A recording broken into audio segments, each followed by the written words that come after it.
Ka mana, e ka reo, e ka hau e whā, tēnā koutou, tēnā koutou, tēnā koutou katoa. Behold the breath of life to all the authorities, all the voices, to the four winds gathered here. Greetings, greetings, greetings everyone. Acknowledgements to the Kaitahu, Kati Māmoe, Waitaha, Wea and Rabuwai nations as mana whenua of this rohe. To members of the public and media watching, to staff and colleagues, thank you and welcome to this, the meeting of the Community and Culture Committee. Meeting for November the 2nd, 2021. Before we begin the agenda proper, I'll hand over to the Deputy Mayor for acknowledgement of Dame Kath Tizard. Greetings colleagues, and thank you for your leave, Madam Chair. I wanted to acknowledge the passing of Dame Kath Tizard yesterday as New Zealand's first female Governor-General and the first female Mayor of Auckland City.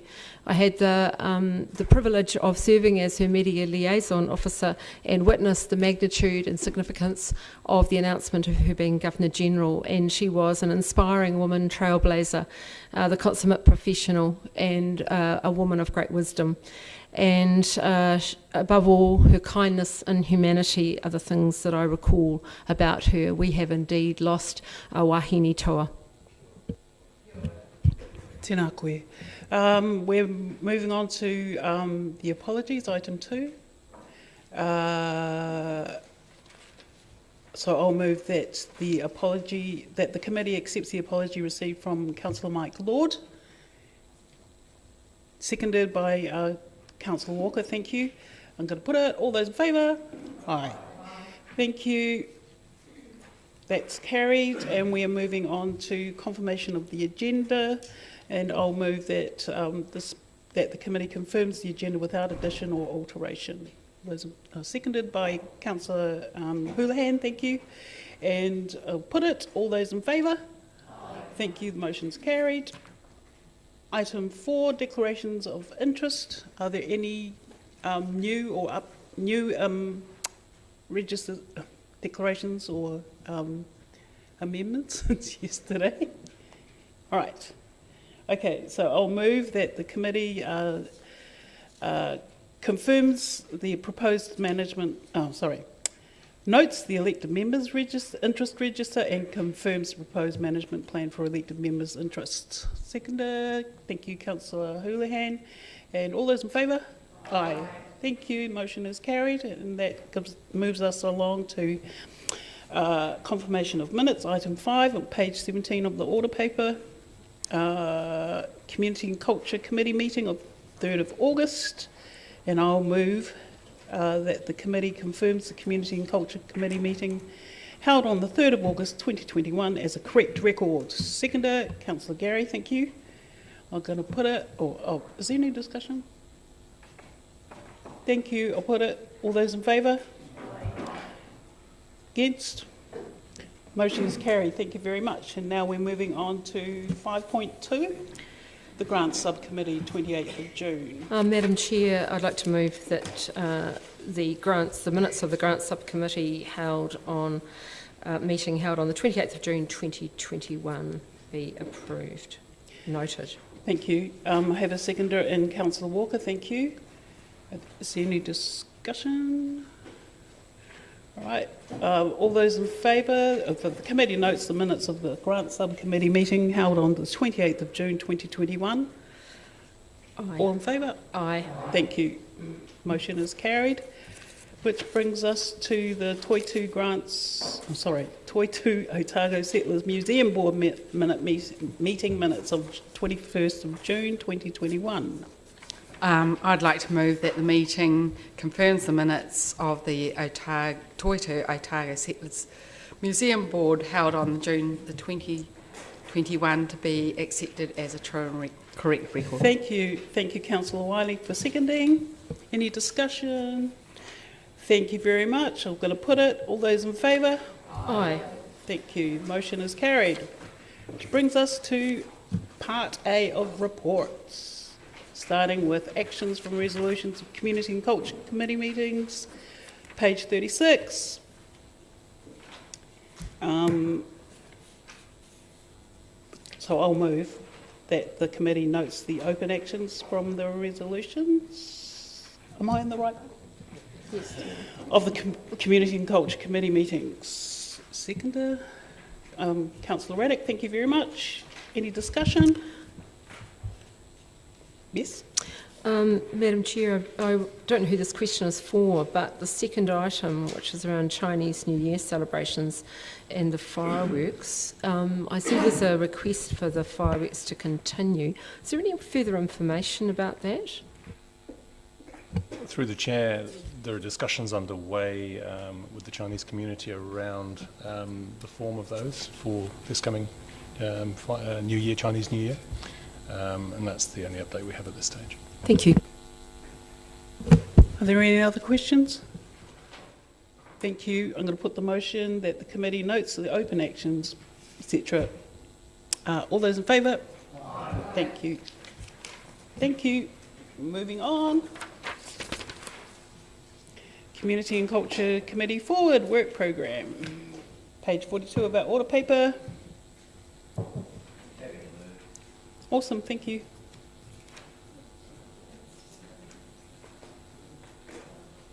The seconder, thank you, Councillor Elder. Any questions, any discussion?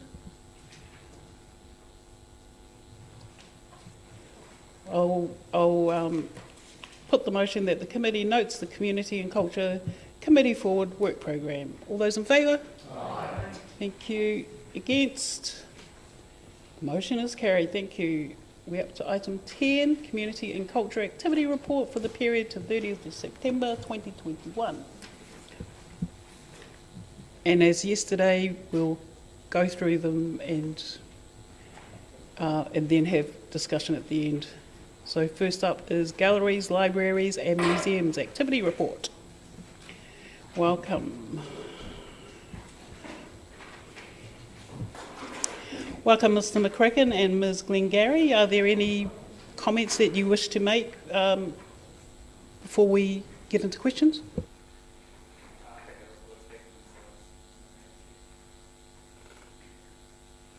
Questions? Councillor Walker. Yep, thank you, Madam Chair, and thanks for the report. Just page 46 and the long-awaited opening of the spiritual prayer space. Just interested to know how that's been received, the amount of people using it, and primarily who's using it. Through the Chair, I can address that one, Councillor. It's been very well received. I don't have the numbers in front of me, sorry, but it's been a slow but steady start. But those users have fed back really positively on the space to the library team. Councillor Hurlane, did you have a question? Actually, I was thinking about a question. Oh, I saw you put your hand up. You must have ESP. Yes, can the space be used, for a get-together for a spiritual group if they wanted to? They can hire it, or? Through the Chair, it's a relatively small space, so a group wanting to use it for something like a gathering would probably use another space within the library. It's really, I'm trying to remember, six people maximum per space, per room. Thank you. And how much is it to hire it?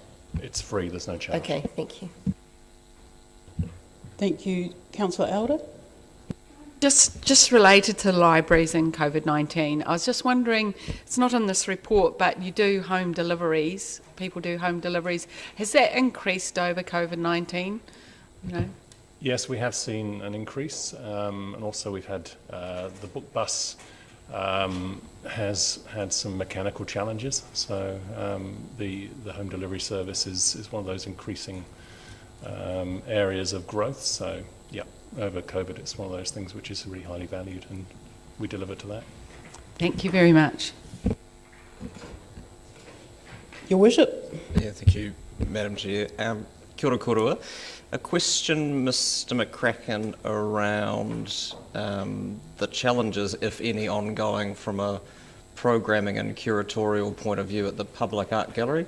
I did enjoy the delightful, if serendipitous, collection of shows that celebrated the everyday and the homebound and the more mundane elements of life. But I'm interested in what that means in the wider context and what the current public health situation means in the wider programming context for you?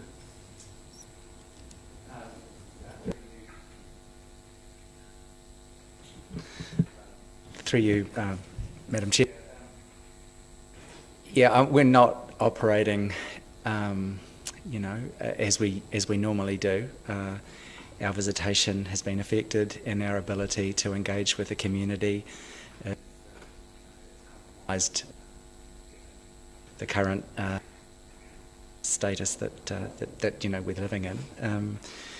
Our planning tends to.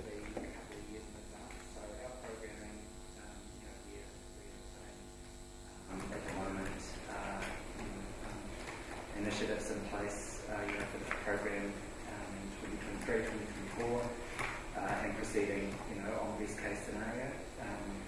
Planning that we've done at the moment, there'll be the shows that we've got on at the moment have been planned years ago. We're struggling to provide the ability to public program that we normally do, obviously.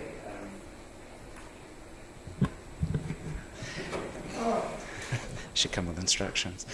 Our programming in level 2 is compromised, and so we, for public safety, we're running really reduced programs. In terms of scheduling, it was more that's helpful and reasonably obvious. It's more the scheduling of exhibitions and what that means from a managing the curatorial elements. Is that interrupted or not by the current situation? I mean, obviously international artists and residents are harder to come by in the current environment, but are there anything else that is a risk to you in that sense? Curatorially? We just proceed as best we can. The conversations that we have with international partners are done by Zoom, not face to face, and our residency programs. We're in conversations with a couple of Australian artists to come in a couple of years. So we're hopeful that that forward planning will be able to be realised. Any other questions?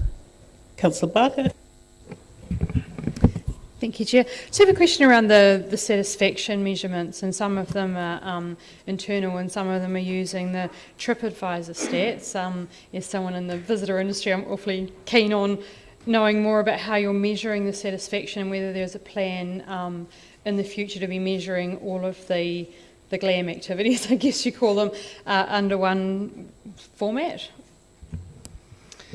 Through the chair, I can address that. So we are looking at the consistency across all of our GLAM facilities, not indeed across the wider council reporting, just to make it more consistent, because as you point out, Councillor, there is a disparity between the way we approach our reporting for the different facilities, and we want to make that consistent. So we'll look at that in the future. Any other questions? I have one, and I know it's outside the remit of this report, but just considering last week's council meeting and the library fines being dealt with, can you report on any updates? I know it's been only a week. Yes, thank you, Chair. We can report that following that council decision regarding the removal of overdue fines, we've been in contact with all of the debt collection agencies, and they've basically wiped those debts. So it's a clean slate for anyone who had debt with the library, including the most current provider there was a 20% commission fee, which they were levying against any current debt that they had.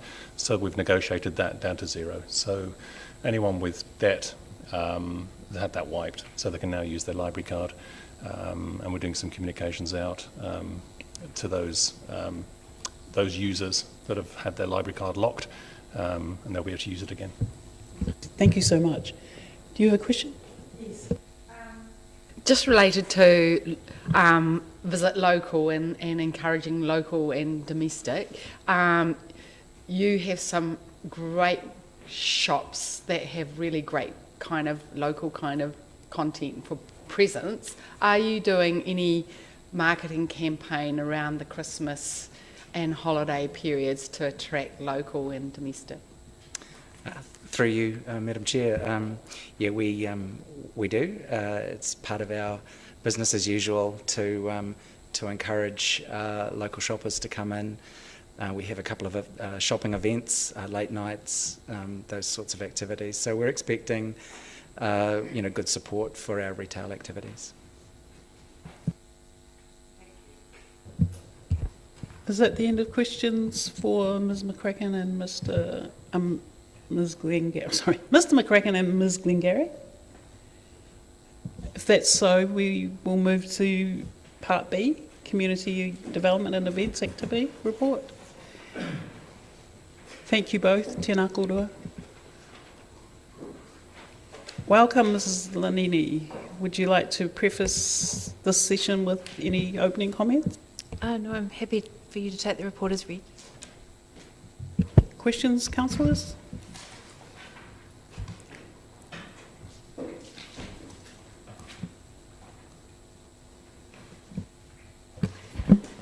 Thank you, Chair. Sorry, I was just trying to read my comments and think, what did I mean by that?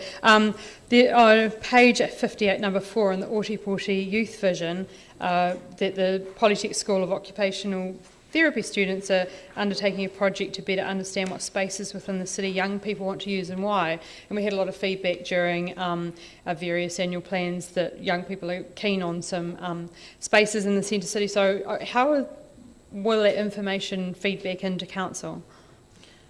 So the report that is to be produced by the Polytech will be public because it's being done in sort of conjunction with the Ōtepoti Youth Vision. It will be shared with all the signatories, of which council is one.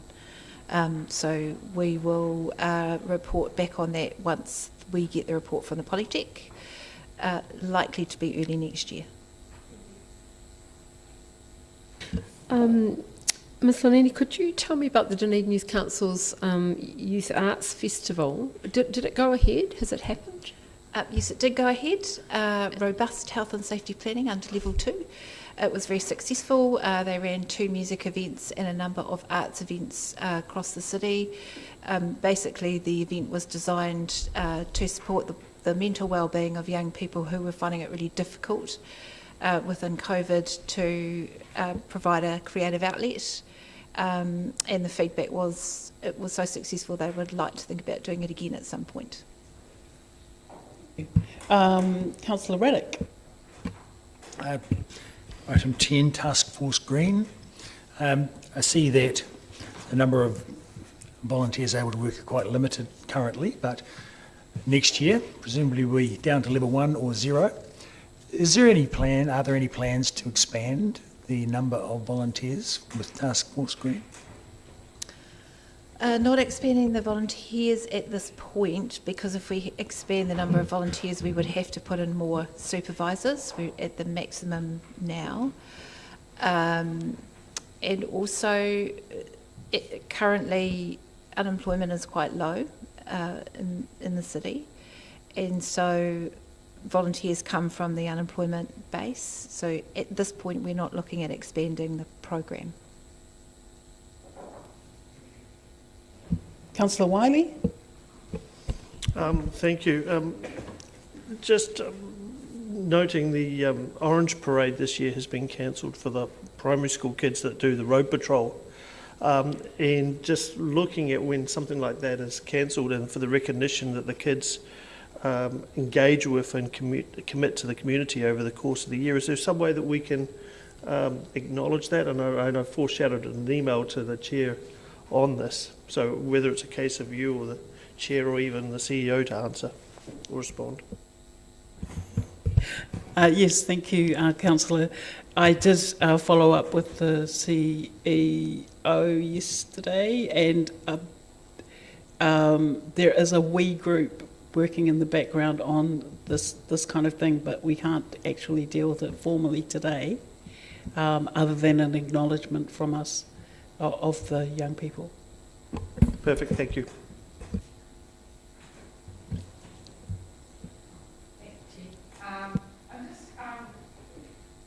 7 grants, and it wasn't just place-based grants, but grants in general. A lot of events had to be cancelled. I was just wondering if you can feedback how you've supported those people and what kind of things you've talked to them about in regards to maybe postponement, cancellations, or later dates. Sure, I think that there's two different ways that we engage with event organisers. One is just through the bookings that they do and the advice that we provide as council to the event sector. So there, for example, this week there've been 4 cancellations of events across the city that we're aware of. So that's making sure that people across the council are aware of what's happening, that the event organiser feels that everything is being done from their perspective to meet the public health guidelines.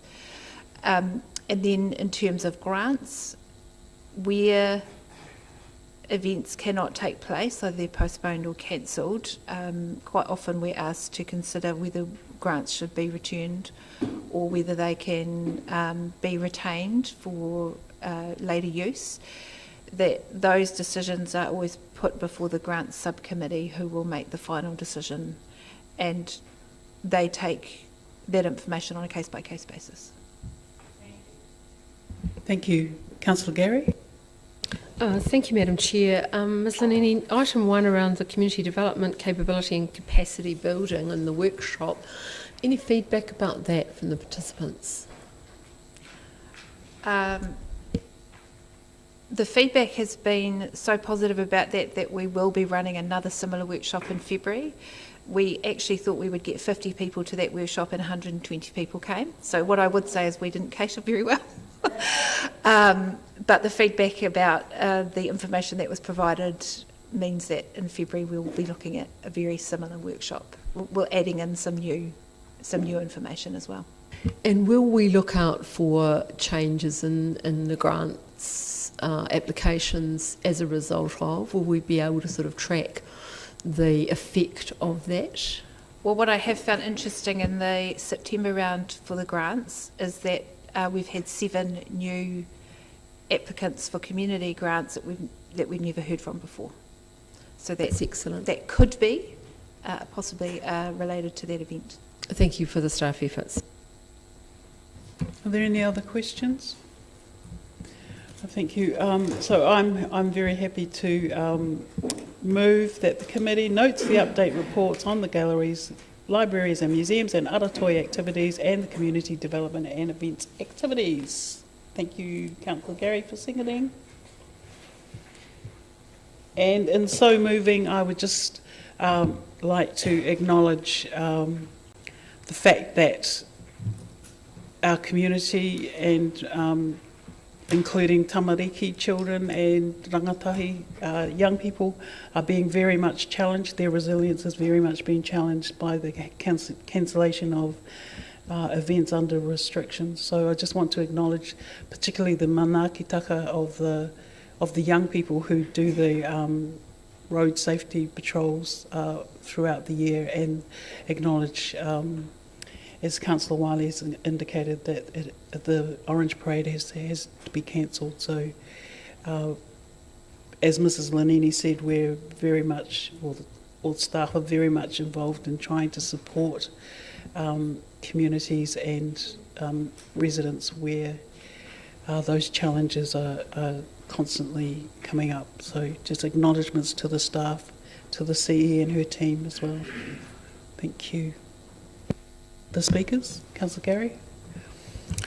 Yes, I would want to start by saying what I did yesterday, which is to the staff who are on the front line of the various facilities, cultural facilities, our gratitude and acknowledgement of the challenges in this health alert in this pandemic and the various things they have to deal with in that regard, and also to acknowledge, particularly in events and community development, the support given to the various organisers and grant recipients. I know there's a lot of work been going on in the background, and to the grant subcommittee for their support in that regard.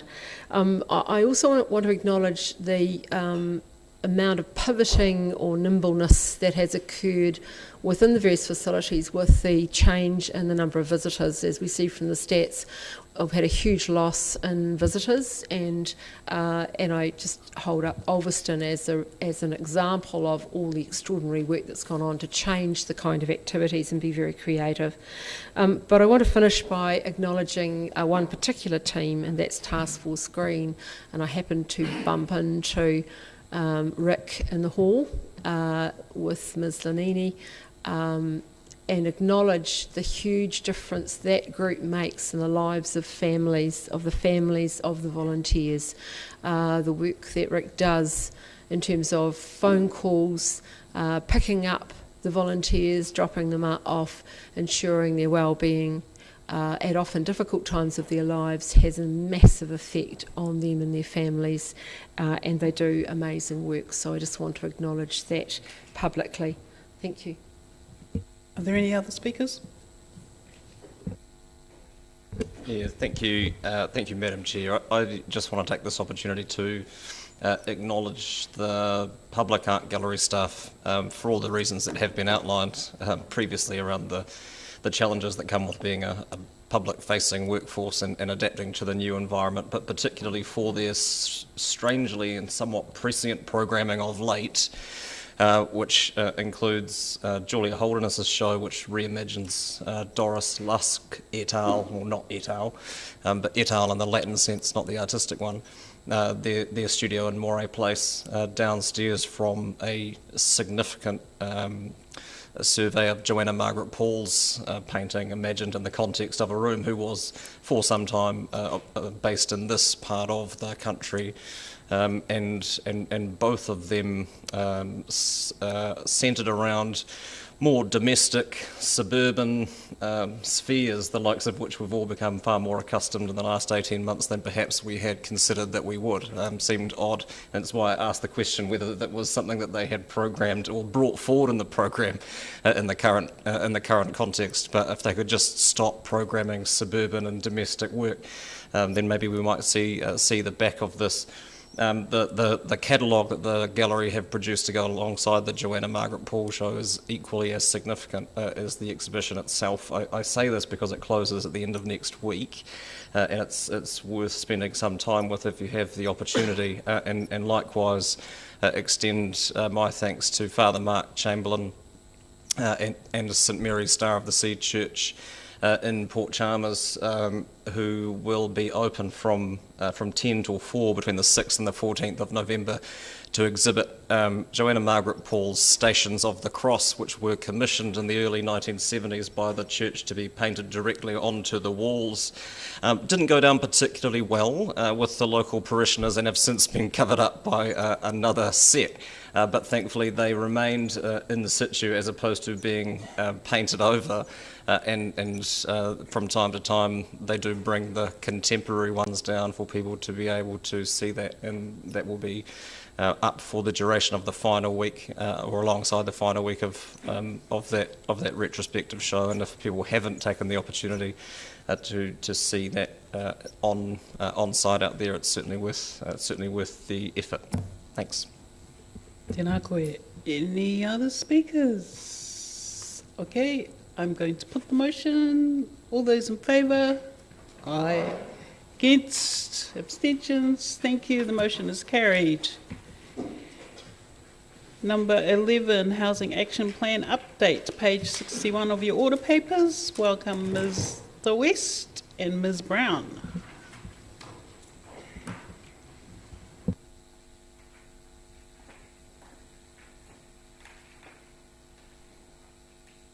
Tēnā korua, would you like to preface this part with any comment?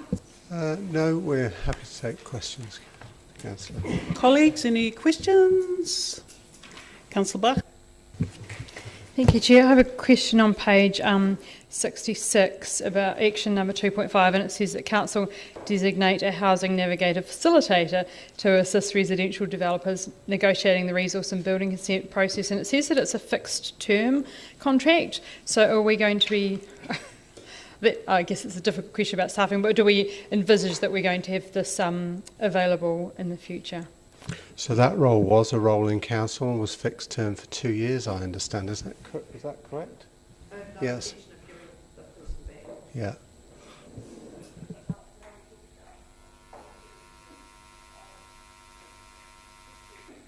Thank you. Any other questions? Councillor Gary?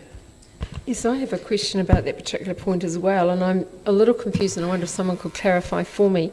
So what I had understood we were doing with that role was somebody to help mom and pop, as I call them, developers navigating the resource and building consent processes. But from what I've understood of the Housing Action Plan Advisor, that's quite a different role.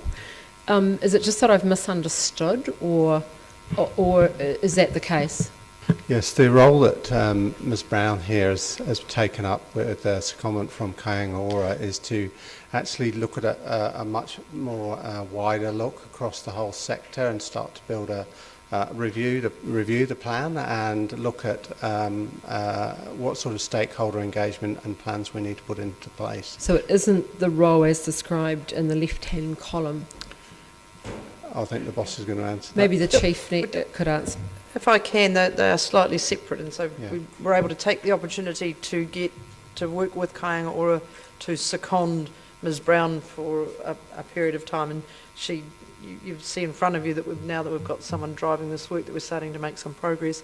Internally, however, with Ms Austin now in place, she is looking at what we will do to work with our community and with developers through our consenting processes. So she will be looking at that separately from this. It was just the juxtaposition of the two that I found confusing. Yep. Thank you. Councillor Alder? We previously had the Mayor's Task Force for Housing, which was noted there, and I was just wondering if in the future a kind of task force of providers would be pulled together again and have regular meetings and catch-ups or whatever. The plan is to do some initial discussions with a variety of stakeholders and then to create advisory groups based on what comes out of those discussions. And so within the plan, I know that the government doesn't give income-related rents to city councils, unfortunately.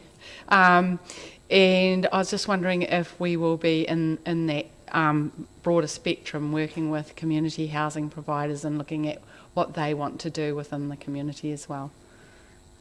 Community housing providers are indeed one of our stakeholder groups, so we will be discussing with them. Thank you, Your Worship. Yeah, tēnā koe, Madam Chairman, tēnā kōrua. Acknowledging my role within the Cosy Homes Trust, which is outlined here, but my question's not about that. It's about an Action Area 2, Planning Recommendations, Leadership to Deliver Community Outcomes.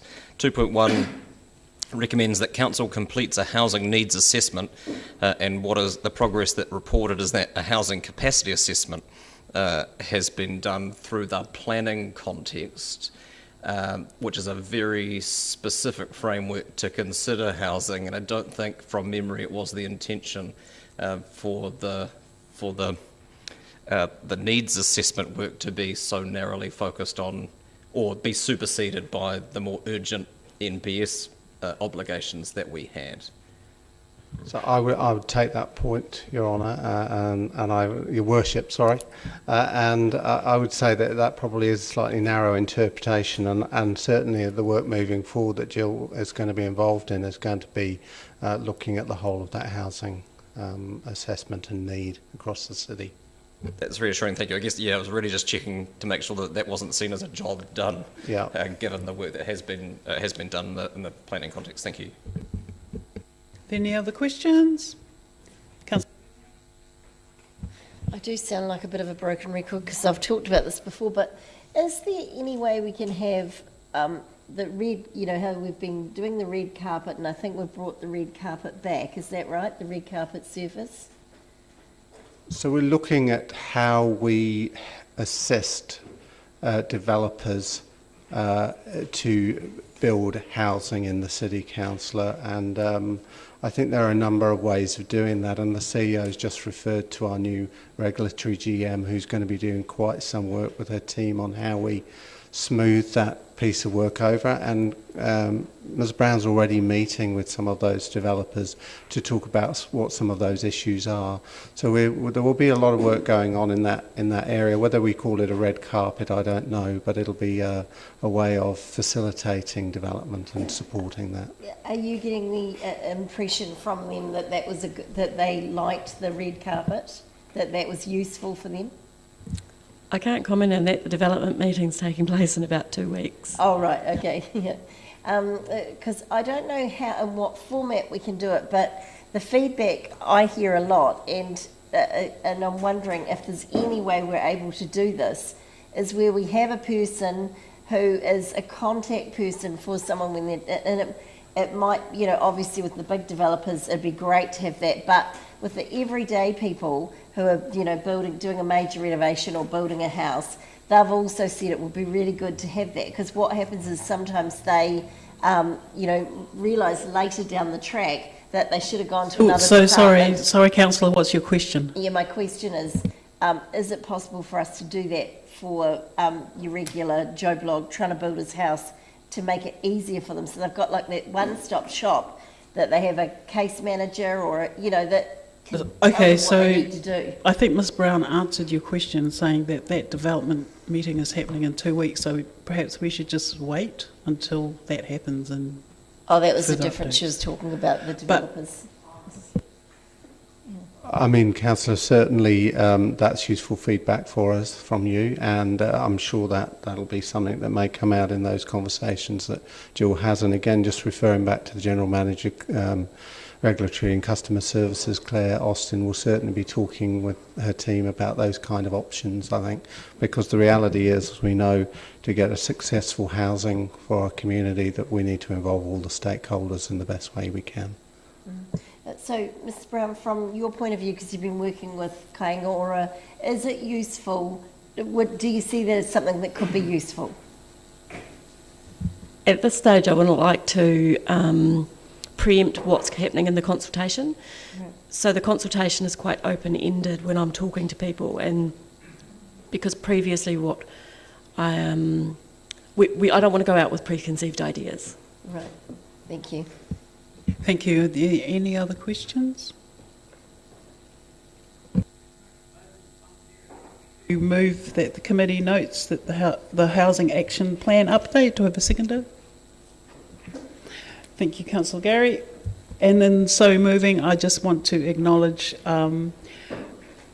Mayor Cull's leadership in actually setting up this Housing Action Task Force, and Your Worship's leadership in chairing that action group, and also acknowledge all the staff, all the efforts to actually make this a coherent process, and taking on board councillors' feedback, and just acknowledge the public, especially the unhoused public, and just noting that sometimes bureaucracies take a long time to respond to urgent needs, but we'll get there. So thank you very much to all concerned. Any other speakers? I'm going to put the motion. All those in favour? Any against? Thank you. The motion is carried. 12, summary of advisory group meetings, July to September 2021, page 69 of the order paper. Do you have any comments, Ms Lanini? No further comments, thank you. Are there any questions, councillors? Councillor Gary? Ms Lanini might not have the answer to this, but did we have any further feedback around the group of refugees from Afghanistan who came out during the Taliban takeover? I know that they were in the migrant centre in Auckland, and I imagine lockdown has affected that, but during that last meeting there was quite a lot of discussion around that. I don't have an update, but would just preface that families can't move into the community without having housing available. Thank you. Councillor Barker? Thank you, Chair. I just want to ask about like the Social Wellbeing Advisory Group, and there was on the 2nd of August, and there were obviously some challenges with people feeling overwhelmed, and that's sort of pre-lockdown. So I wonder what we actually do with this advice. It sort of comes into council, and then what's the next step?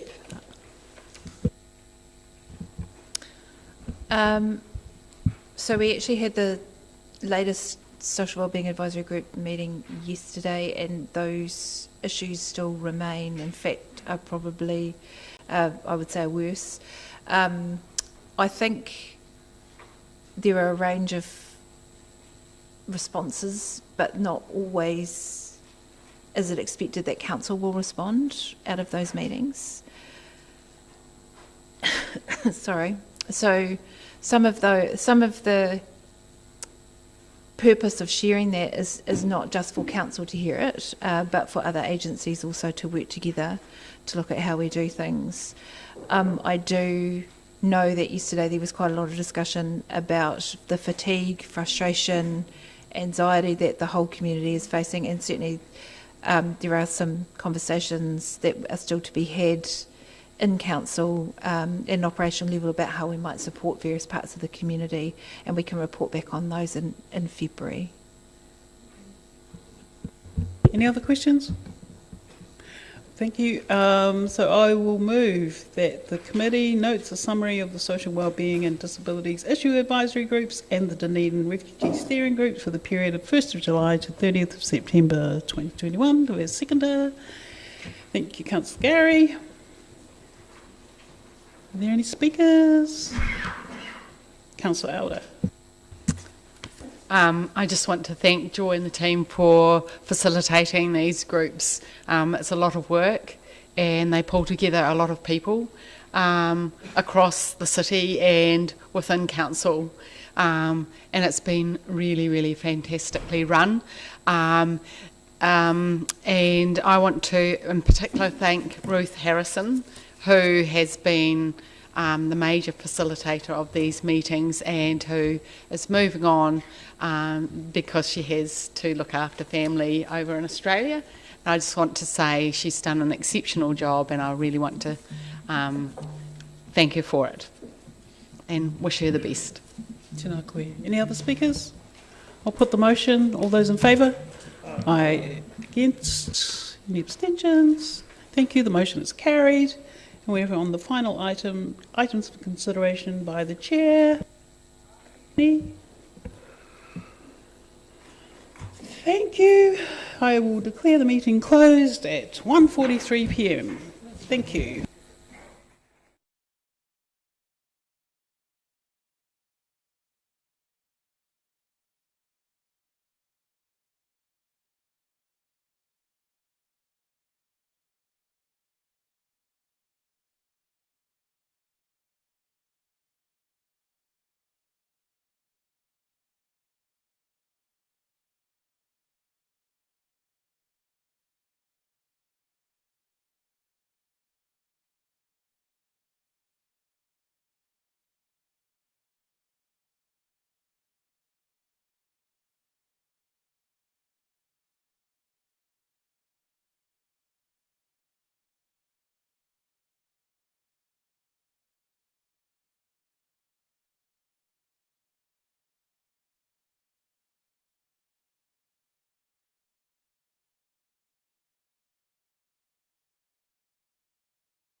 Excuse me, gentlemen, would you mind?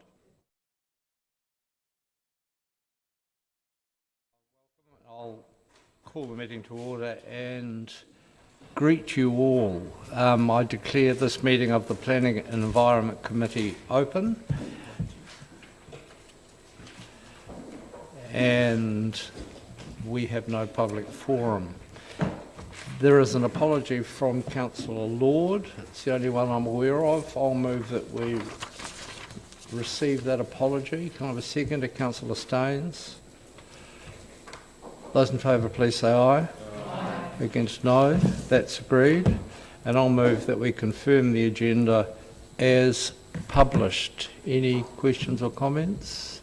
Seconded by Councillor Radich. Those in favour, please say aye. Aye. Against, no. That's agreed.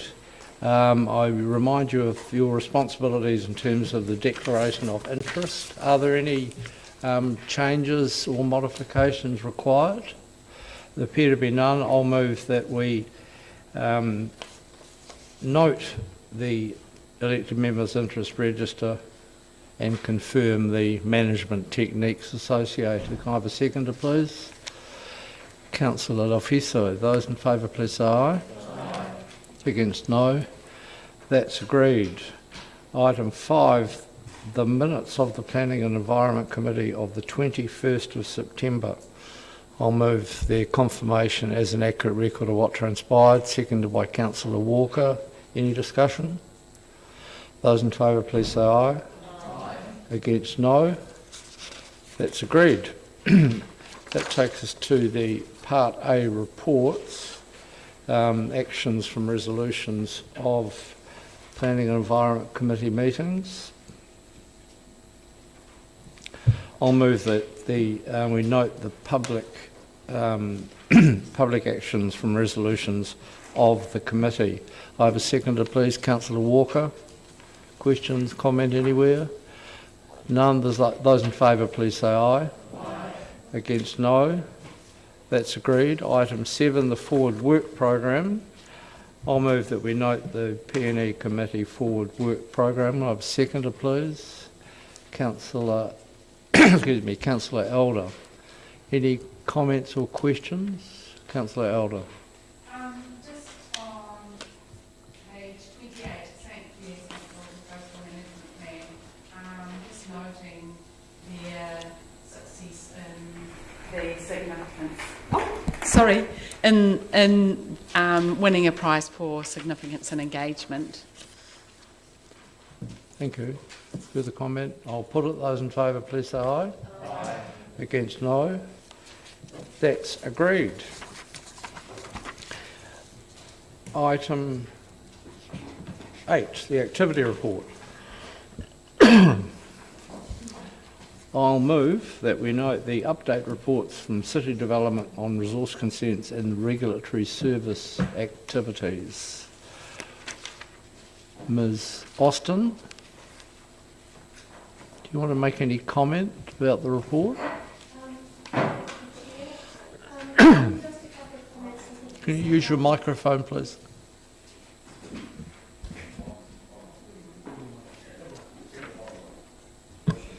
Got it. Bingo. Okay. Thank you. Thank you, Chair. Just really to, you will see through some of the trends emerging that, again, COVID lockdowns have impacted both negatively and positively on the trends that are affecting, and particularly with the regulatory team.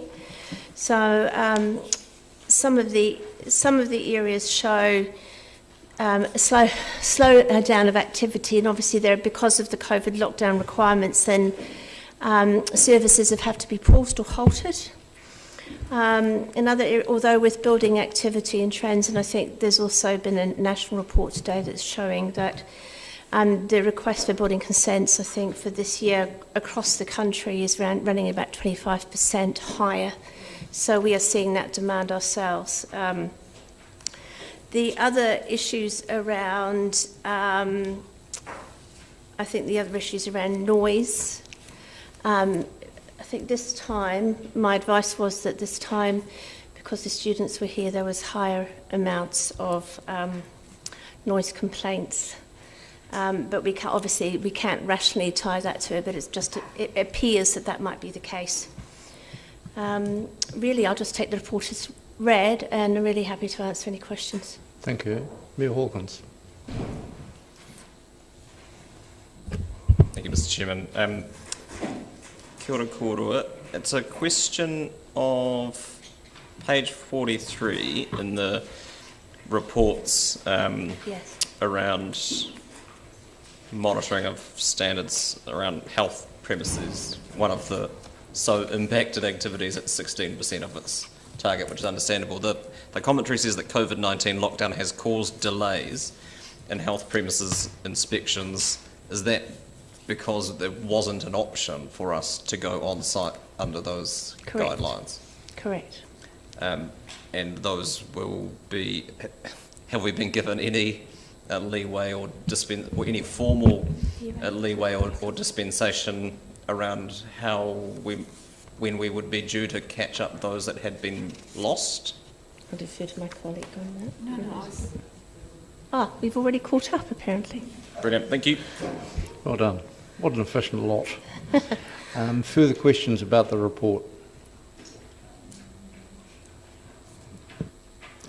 There appear to be none. I think I moved that we note it, but I can't remember who was the seconder. Did we have one? We do. Councillor Barker. Any further comment or discussion? Those in favour, please say aye. Aye. Against, no. That's agreed. Item 9, the DCC archive update, and I must congratulate people not only on the results that we've seen in the previous paper, but on making what I think is substantial progress with this issue. He hadn't expected to be with us this quickly, but Mr. Riley, welcome. Thank you. Those of us who've listened to more than one annual plan will know how many times the archives people have been here expressing concern about the potential risk to our own archives, and so I must say I'm pleased that we appear to have made substantial progress, and it's detailed in this report. Mr. Riley, do you want to add anything in introduction to what you've said in writing? No, I think it's all contained in here, Councillor. Thank you. All right. Well, would anyone like to interrogate Mr. Riley about this matter? Councillor Vandervis. On the bottom of page 48, it says that it's the preferred location is the upper basement of the Dunedin City Library. Mm-hmm. What square meterage has that got, and what is its current use? So it's square meterage. It's in the region of about 380 square metres. Its current use is varied. There are some old legacy stock held there. There are used books held there. So it's stuff that we would look at relocating to other places. And have you identified where 380 square metres of other places are going to appear? We have some ideas, yes. So you don't anticipate a problem in finding other places for these, for the current use? It's not anticipated. We hope to find a better way of actually compacting the storage, so making more use of the space, which will reduce that problem, Councillor Vandervis, and allow us to fit more into a smaller area, as well as using the space that has been freed up by moving from the lower basement to that area. Okay, and I understand the drainage issues won't be a problem in this not-so-lower basement? Correct. Also, did you look at the possibility of economies of scale of combining perhaps with University Archive, Polytech and others in the report? Yes, and we are talking to representatives from those entities and keeping them appraised. There are some very long-term options there, which we will continue with dialogue, but in the short term, to address the problem we have, that is not going to be the case. Okay, but in principle, long term, is it seen as desirable for a single, if you like, united archive for Dunedin, or do you see benefits in us actually keeping our own? It's really a question of the facility becoming available. If the investment was made to put a purpose-built archive in that could be shared, I would see benefit in doing that, but it's not something that will address my immediate problem that we're now faced with. Thank you. Councillor Walker. I'd just add into that, Councillor, the team are in negotiation with the Otago University, and we can't second guess what will come out of that, but we've got a really good solution, we think, at this stage that's in our own premises. And this doesn't get in the road of that? I think we refer to it in one of the paragraphs, I'm sorry, where we indicate that we would continue conversations with the Otago University, yeah. Thank you. Councillor Walker. Yeah, thank you, Mr. Chair, and thank you, Mr. Riley, for the report. My question is in the context of the fact that the Chair mentioned that Arans have been to various and numerous annual plans advocating for this. And without putting you on the spot, is it your sense that the folks from the Archives and Records Association of New Zealand are content, happy, or over the moon about this? They're engaged with the plans as we work through them. The Otago branch have been briefed through Tom Riley, and he is content with our plans. Councillor Garrett. Thank you, Mr. Chair. Mr. Riley, you may not know the answer to this, but I was interested to know how it is perceived the public will be able to access the records. Will it be a little like will you go in and look at them there as you would at the Hocken or something like that? Is a similar model going to be used for it, so there's good accessibility? So there are two options there that we'll have to work through as part of this project. One of them is that we will have a reading space within the upper basement of the library, if we have space. If we do not have space, we'll use one of the existing areas in another floor within the library as a reading area, and then the archive material would be brought to the reader in that additional space. So it's one of two options. So it'll be a lot more accessible for people than it has been to date. Would that be a fair comment? I think that would be fair. Currently, the archives are spread across a number of different rooms. And one of those rooms has a reading area within it, but not everything is centralised in that one room. This solution will consolidate everything into one area. Ideally, that area will then have a reading facility, but if not, there will be a single reading facility for the single consolidated archive. Excellent, thank you. Councillor Houlihan. Thank you. When you say content, does that mean they've got some issues with some of the things to do with the storage, or they're happy? So I chose the word content because it had been used, that meeting happened last week. I was not in the meeting last week, and I was told that they were pleased that we were making progress and pleased with the solution, and that they would be engaged continually throughout this project. Oh, great. And so they haven't indicated any issues with that site? No. Wonderful, thank you. Mayor Hawkins. Thank you, Mr. Chairman. Thank you, Mr. Riley. And this report is here for us for noting, and it's useful to get an update on the work in response to submissions over a number of years, as has been noted. When, if at all, would we anticipate seeing it back before the governing body of council? Is this something that will be considered through the budget process in December? No. So it's hot. Sorry, I'll just butt in. I'm just watching the CEO behind you, Graham, that's why. We anticipate that we have no indicative costs at this point, but we anticipate that it would be a relatively small cost. And once we get an idea of cost, that'll give us an indication whether we can meet that within existing operational budgets or not. But until we've done a bit more work, we're kind of hard to gauge, really. Thanks. Sorry for interrupting. Thank you for your display of teamwork and ESP.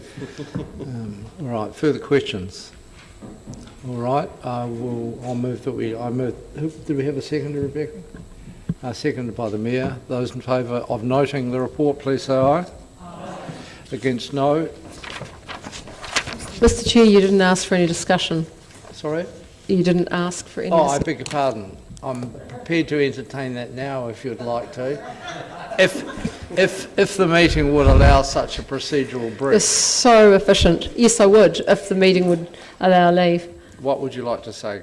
Thank you. I'm sure our colleagues share my delight in seeing this come to us today and the progress made. I want to acknowledge the folk who came to annual plan year upon year, and I know they've been very patient and somewhat frustrated over the time. I know staff, it's been a difficult one to find a place for. Staff have worked extremely hard to put this together, so acknowledgements to staff for all of the efforts concerned, and I'm delighted that it will be accessible to the public going forward, because I think we would be surprised at the interest that there is in these records of an historical nature. Thank you. Thank you, Councillor. Any further comment? No, we'll put it again then, for the sake of procedure. Those in favour, please say aye. Against, no. That is agreed. That takes us to item 10. Welcome to Dr. Johnson and Ms. Ballantyne. The initiation of Variation 3 minor improvements to the 2GP. Do you wish to, either of you wish to speak to the paper in the first instance? No, let's take it as read, thank you. I'll start the questions then. One of the issues that we thought this would be a really good vehicle for was the outcome of a resource consent which related to a house that would qualify for listing in our plan, but the owner had not taken the opportunity during that potential opportunity during the development of the 2GP to get it listed. When I read what's included or what's mooted here, I wasn't confident that that process will still be enabled. Can you assure me that that person, should they wish to apply to have that farmhouse listed, can get it listed? Well, the opportunity is open at any time for people to make suggestions for inclusion of scheduled items or any other changes to the plan for that matter. And we do keep a spreadsheet of all suggestions that arrive. And then when we get to this point of sort of a mixed bag plan change or plan variation like this, we will review that spreadsheet of suggestions and screen them to see which ones fall within the broad focus of the plan change, and that can be progressed in the time we have. So certainly would encourage anyone that has suggestions around scheduled buildings or scheduled trees or minor changes to the plan to send them to us for consideration. Can't guarantee that every single idea makes the cut, but we do encourage people to give us continual feedback and try to address as many of those suggestions as we can when we can. Thank you. That was a yes. Sorry, that was a very long answer to yes, but yes. Right. Any further questions? Mayor Hawkins. Yeah, thank you, Mr. Chairman. Thank you, Dr. Johnson. Trying to get a sense of what it is we're being asked to do at this point. There are a range of possible options that are traversed in the report and more that have been added in response to questions. But is the scope limited at all at this point in terms of what could be considered by Variation 3? The intent is to limit the scope of Variation 3 to minor improvements. The purpose of this report is it's a formal step that we're required under the delegations to come to committee to seek to initiate a plan change or variation. That's the delegation sits with committee or council to do that. And we tend to ask the committee to take that step when we have we're at a point to make a recommendation that we advise that a plan variation is timely given the list of matters has built up to a certain stage, or there's some other time driver for plan variation. So we are making that recommendation that we do have a number of minor matters that have built up over the last few years, and we think it's timely for us to initiate a variation to address as many of those as we can. Don't know if that perhaps I'll ask the same question slightly differently. From this point, as in the point of us approving or not initiating the variation, what would the opportunity be for other minor matters that perhaps staff haven't considered up to this point to be included within the scope of that, which I assume will then come back to committee or council for notification at some point? Yeah, so notification would be the next formal step. We can have an informal step, and we can engage, and we will engage between this point and the point of notification. There is still some opportunity for suggestions to be made. We do have a pretty long list of matters already, so there are limitations on how much we can add to that, but certainly anything urgent, anything that, particularly things that cost people, so fixes in the plan that really cost people money, and especially when they're clearly errors or unintended, small matters like scheduled buildings, if we can add to that list a little bit, as long as we can have the heritage expert has the time to do the assessments, that can be a critical factor. But certainly we can accept some suggestions, but there will be limits to what we can do. Yeah, thank you. And the reason that I'm asking that question is that I know that in some of the discussion, at least, that is happening with the music community, some of the suggestions that are being raised through there have planning implications in terms of how the district plan might deal with noise and reverse sensitivity and those sorts of things, noting that that has just been resolved through mediation. Apologies for relitigating that here, but I'm just making staff aware, I guess, if that conversation hasn't crossed the planning desk at this point, that might be a conversation worth having with the relevant parties sooner rather than later. It may not be possible within this cycle, but it just seemed with a variation coming that it would be worth at least considering whether that was possible at this point. Thanks. Thank you. Councillor Barker. Thank you, Chair. My question's following on from Councillor Benson Pope's question around the heritage buildings and the trees to be listed. So I note here that it says that the further consultation will happen with regular plan users and key stakeholders, but I guess a lot of people who own heritage homes won't necessarily know how to engage with council. So would there be any communications that would go out to the general public?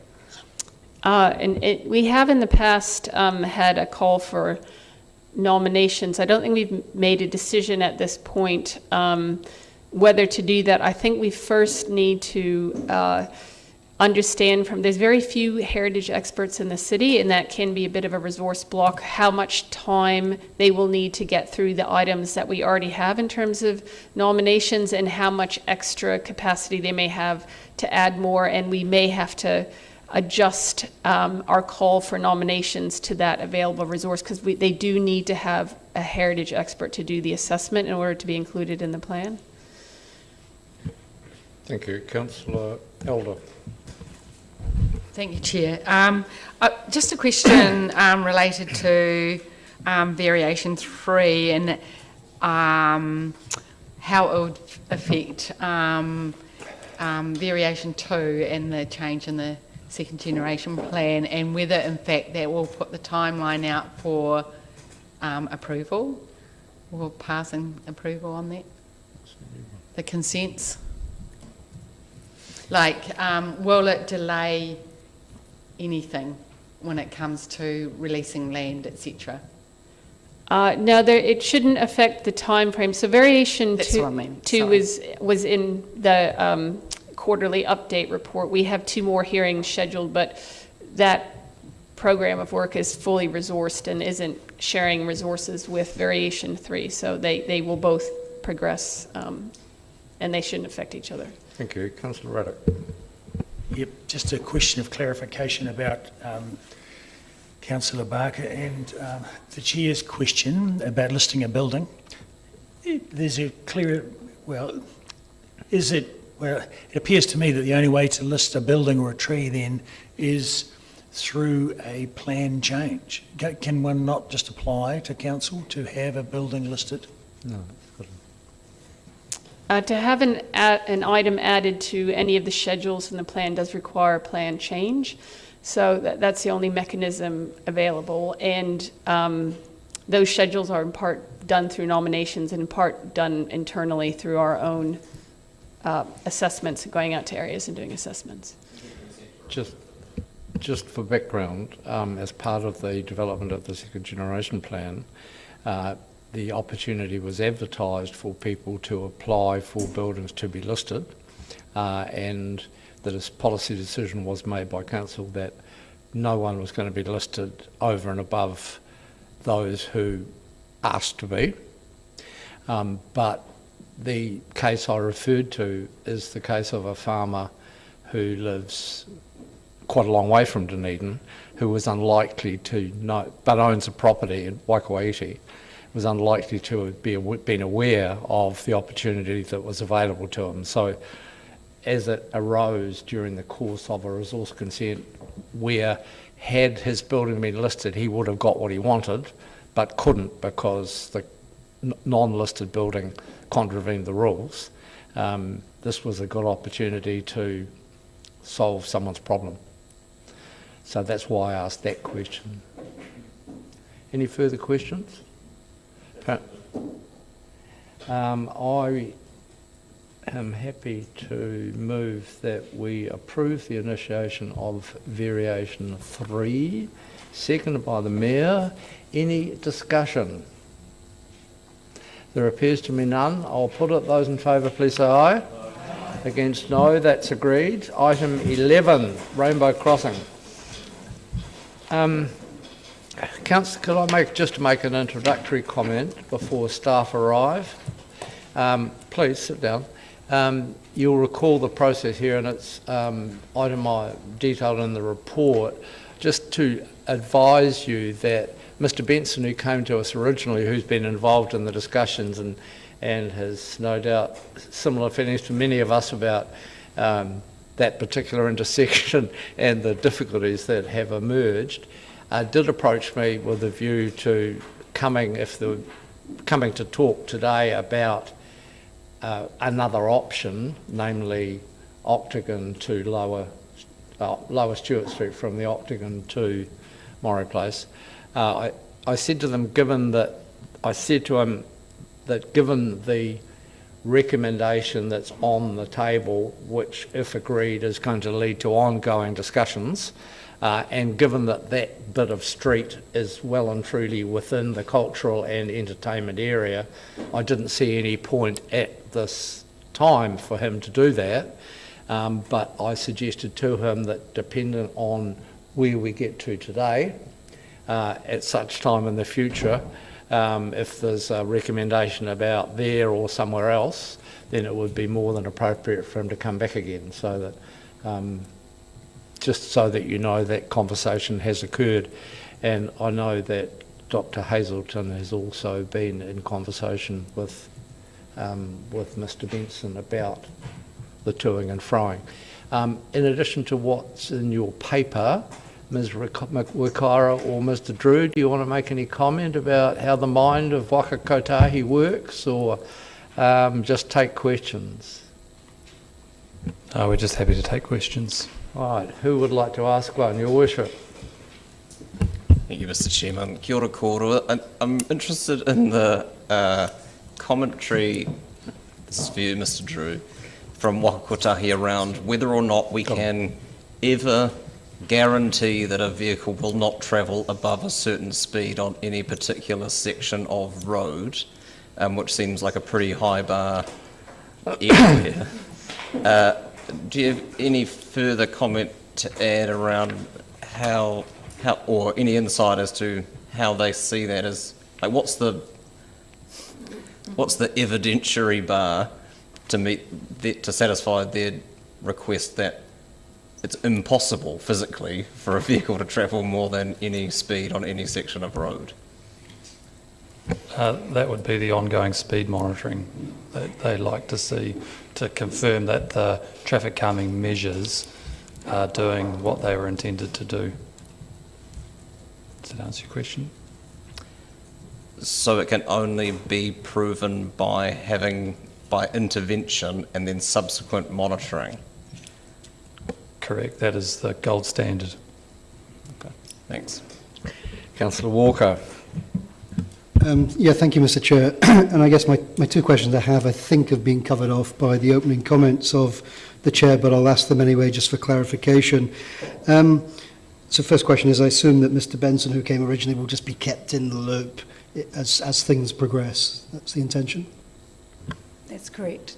Great. And the second question, it's despite this site appearing to be financially and I guess from an infrastructure perspective prohibitive, in essence what I'm hearing is that it's fairly open-ended in terms of where a potential rainbow crossing stroke area could go.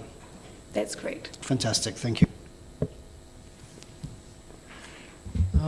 Okay, there appear to be no other questions, so I'll move that we approve the investigation and installation of such a crossing in the city centre planned creative quarter or cultural entertainment quarter projects.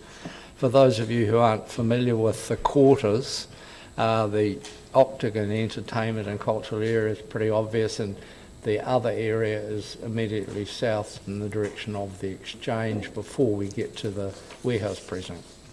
And it seems to be entirely sensible that the conversation should be around those central city areas.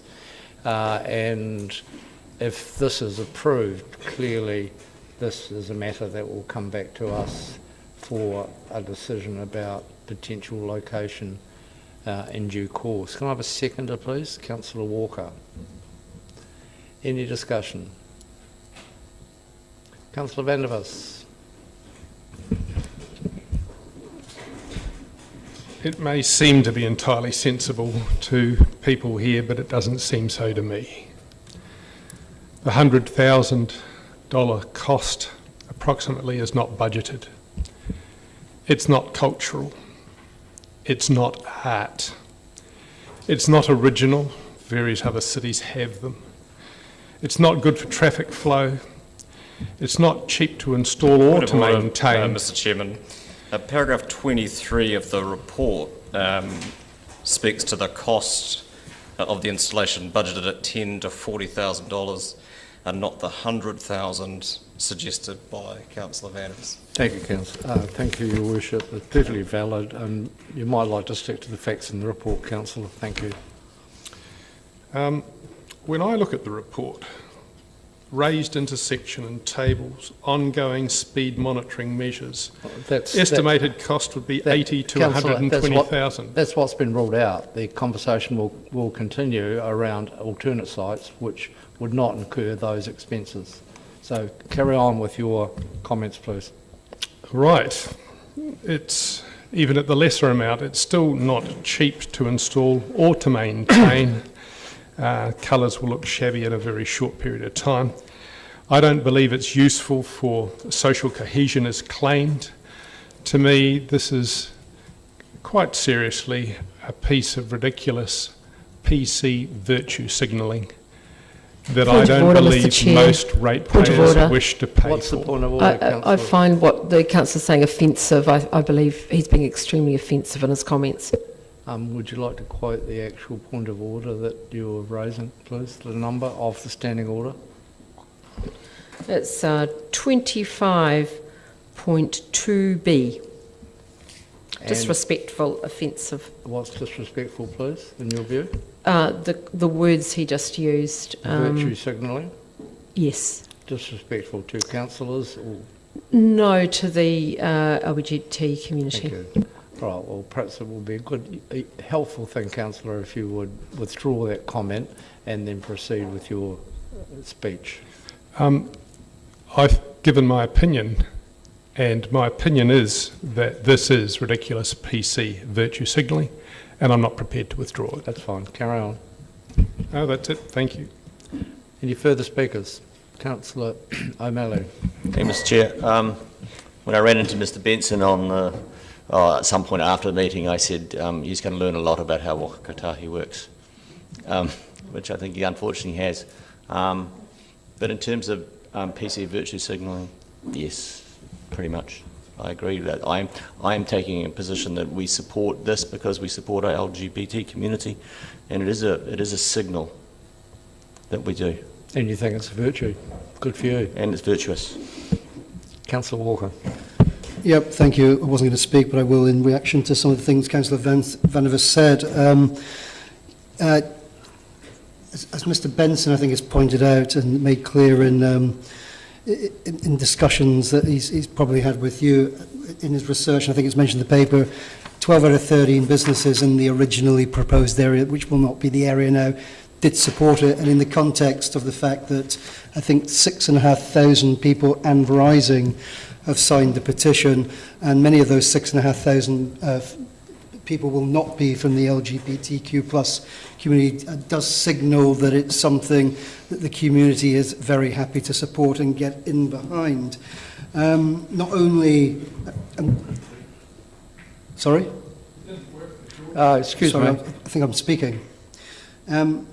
And Councillor Vandervis claims it's not original. Many things we have in cities that are functional, beneficial, cultural are certainly not original. So that's a weak argument if ever there was one. In most cities, these are not only bright, welcoming, modern new additions to forward-thinking, progressive cities, but of course a great symbol not only to progressive communities, but the wider support for the rainbow communities that have suffered and continue to suffer persecution in our cities. I do take on board, and thank you for the report, some of the issues around safety, and often those safety issues arise, as has been the case in Wellington and certainly in places like San Francisco and other European cities where these crossings or installations are so popular they become a tourist attraction in and of themselves. So a lot of people stop for the selfie or the Instagrammable photo, and boy, wouldn't that be great, not only for Dunedin in terms of international promotion, but, and I will not stop mentioning this, support for that community. Thank you. Thank you, Councillor. Councillor Houlihan. Thank you. Yes, I love the idea of supporting the LGBT community. However, I do wonder if there are other ways we could, well, I think there's a lot of other ways we could do it actually, but I wonder if council has ever considered on our marketing for our city that we put a rainbow, on all our marketing when it goes out to indicate that we are LGBT friendly and an LGBT friendly city. I mean, because I believe, well, I hope we are. I certainly feel, I'm more than happy to welcome anyone who's LGBT into our community. And of course, it's not just for people who are coming into our community, it's the people who are already here.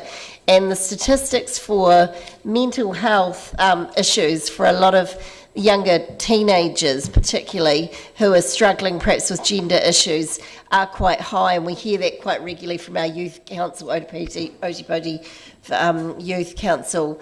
And so if something like that made them feel more welcome or happier in our city, I think that has done its job. But however, I don't mind a pedestrian crossing, but I would be a bit alarmed if we went from the whole of the Octagon all the way down the first block of George Street. With past questions, I don't know. I'm a bit confused as to what we're proposing at the moment. That's not what's suggested. Right, that's not what's being proposed. Okay, that's fine. Thank you. And Councillor, if you wish to raise what you're suggesting in another forum, feel free to do so. But it's a different issue from what's on the screen here. Councillor Fiso. Tēnā koe, Mr Chair. I'd just like to acknowledge Councillor Vandervis, as always, in previous debates, he's always helped me consolidate my position. I wasn't going to speak either. But I just want to acknowledge, yes, we could see this, it could be seen pejoratively as virtue signalling, which is a leftist, a conservative viewpoint which puts down so-called liberal thinking. But I just want to speak from the margins and also acknowledge the lack of representation in our white, male, pale-dominated society. The missing elements of so-called cultures, which are ways of life, which we don't acknowledge because we're in control, we're the dominant, whatever. But I just want to acknowledge not only the LGBTQI community, which has asked for visual representation, and all the mamai and pain and stress of not being included, not being thought of, same as disability, same as deaf culture. This, the Council of Anvis talked about the attention that wasn't paid to the petition, the famous petition. But it's not, in my viewpoint, a majority viewpoint. There are other cultures that also expressed through a different format other than petitions. Actually, they came to public forum and asked us to take into consideration their perspectives, their viewpoints and their cultures. Kia ora. Sure, thank you, Councillor. Further comment? Councillor Garrett. Thank you, Mr. Chair. I want to begin by acknowledging Mr. Benson. I wasn't present for the meeting but was watching it live streamed, and I want to thank him for his presentation at Public Forum. I want to thank staff for working on this to find a way through, and to ask the question of my colleagues, what cost do you put on inclusion, and particularly to Councillor Vandervis to reflect on that question. At a time when we talk about mental health and the issues around that right now, right here in this city and nationwide and worldwide, this is relevant. We've had mention of the statistics around mental health, but particularly I'm thinking of anxiety and the suicide rates, particularly in the LGBTQI plus community. This is a no-brainer. I'm proud to be part of a council who predominantly and overwhelmingly supports being a welcoming city, a welcoming community. And I note that many of our young people are so much better at this than we are. And quite frankly, the colleagues of my colleague, Councillor Vandervis, I find offensive and embarrassing in 2021 in our city. Thank you, Councillor. Councillor Raddick. Yes, I support inclusivity and diversity. And not only that, I see this rainbow crossing as being a bit colourful addition to the range of artwork and installations we have in town. And I would similarly echo the words that many of the councillors around the table have talked about in terms of mental health, and that aspect of inclusivity, of feeling like people belong somewhere, is quite important for their sense of place, and anything that we can do to help minority communities of all sorts in the city, I think is a valuable addition to our streetscape. Thank you. Your Worship. Yeah. Thank you, Mr. Chairman. I want to comment briefly on the concept of political correctness, and to paraphrase Stuart Lee, who puts this far more eloquently than me. So what is political correctness if not an awkward and occasionally cumbersome attempt at forming a more inclusive language? And yes, it is not without its problems, but it's a hell of a lot better than what we had before when we didn't make any effort towards a more inclusive and welcoming language. We've been talking at Council a lot about the centre city lately, but the city centre discussion has focused mostly around transport and what implications of our decisions mean for the transport network. But the Central City Plan is primarily an urban design project, and we talk about the capacity that urban design has to reflect the community that it serves and thinking about the work around George Street and the retail quarter, we have acknowledged the absence of mana whenua stories in particular, and taken the opportunity to address that through our urban design work. And this is equally an opportunity to reflect back to a community who are absent largely from our public spaces in an urban design context, something that means something to them. And I want to acknowledge and thank the staff for referring to the risks that present themselves from paternalism, or a well-intentioned tokenism that would come from me proposing something like this to reflect a community that I am not part of, and I'm generally wary of that because I think we're better off doing the work to show and demonstrate to people that they are welcome, rather than painting some lines on the ground and considering it a job done, putting a rainbow flag on a poster and considering the job done. The reason that I can support this is that this is a request that has come directly from the community for whom it will primarily benefit, and they are committed to working through the politics that thankfully I will steer clear of in terms of what it might look like, to say nothing of where it might go. And so thank you to the staff who have remained engaged around the possibilities and to find a way of navigating the rocks of the Waka Kotahi rule book upon which this could have easily founded, had more creative solutions not been proffered and worked through by staff. And I look forward to seeing I can't say fruits, can I, of that work when it comes back. Thanks. Thank you. Further speakers? Just in reply, I'll briefly say, of course, the opposite of political correctness is political incorrectness, which is a pathway I hope we wouldn't like to tread. And I'd like to echo that the compliments that we've heard to the staff for working through this approach to us to come up with a sensible solution. It's been a bit problematic because of the issues around that are itemised in the report, around the bus traffic and the issues with speed and so on. That notwithstanding, there is a logic to not using that intersection in terms of wear and tear and damage as well, because of that heavy vehicle use.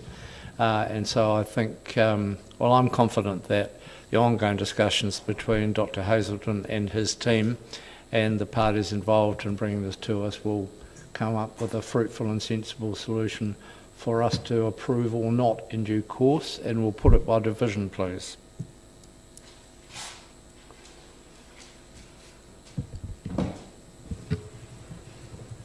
Councillor Barker. Aye.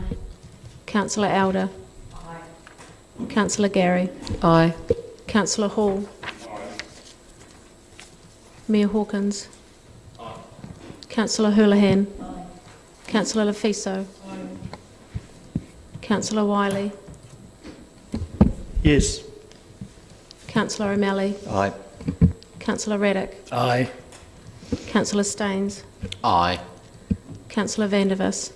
No. Councillor Walker. Aye. Mr. Chair. Aye.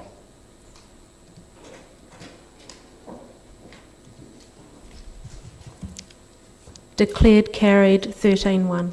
Thank you very much. That takes us to item 12, which is the parking roadmap work plan. Mr. Drew, you're back on.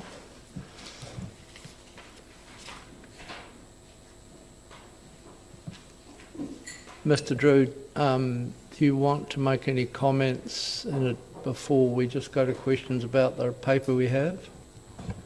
Just to acknowledge an apology for Mr. Spears, who's unwell today, but he's leading the Central City Plan management work and couldn't be with us today. Please convey our best wishes for a speedy recovery. Questions? Mayor Hawkins. Thank you, Mr. Chairman. Thank you, Mr. Drew. My question is around the specific action around applying for ECA funding to provide EV charging capacity, etc. And we've all seen how what ECA funds can change from month to month or year to year depending on the direction that is set for that authority.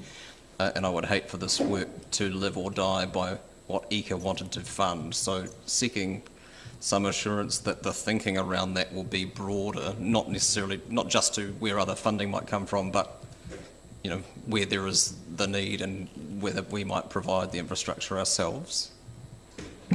Yeah, absolutely. Trying to be really strategic about where EV charging is required in the city and not just looking at Central City as a whole, but Dunedin as a whole and other sources of not income funding, I guess, will be looked at, and we'll try and tie that up in the wider parking management work. Councillor Elder. Just a couple of questions. Thank you, Chair. In the roadmap, we've got those points, and I was just wondering whether, in fact, with the parking buildings and leasing and what have you, that there is consideration also for bike parks, or even a conversation around bike parks within those buildings, and even charging for bike parks. Yeah, correct. I guess just signalling the complexity and the interdependencies between all of those projects, but bike parking is in the work program and we have funding to put bike parking, so all of those projects will be considered holistically. But within the parking buildings themselves, is there any conversations with the providers around the opportunity that's out there for providing bike parking? So not at the moment, but as we work our way through the detail of the Central City Bike Hubs project, which is a separate Shaping Future Then Transport project, so when that tries to identify the locations, the parking buildings will be considered within that project. Thank you.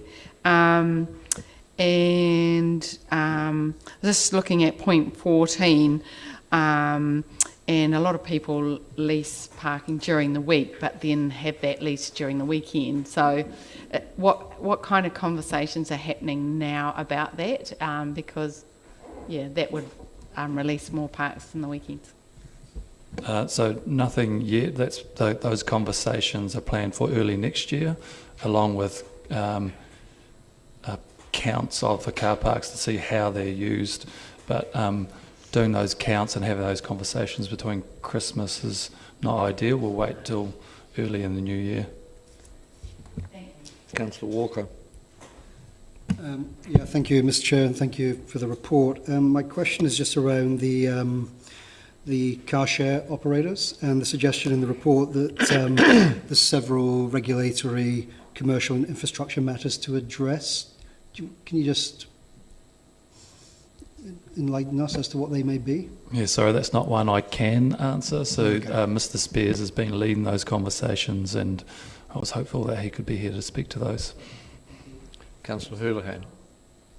You could get him to provide any information in due course. Thank you. Councillor Houlihan. And that was the question I had as well, was around whether they were chatting to people who just drive their car in and whether they'd consider sharing, or but it sounds like it's more this. I wondered how many operators we had in our city who offer ride share businesses. I'm assuming it's operators like Yuko that's operating all over Christchurch and so on, formal car share operation. Correct. Right. Who have presented to us historically as well. Yeah. Right.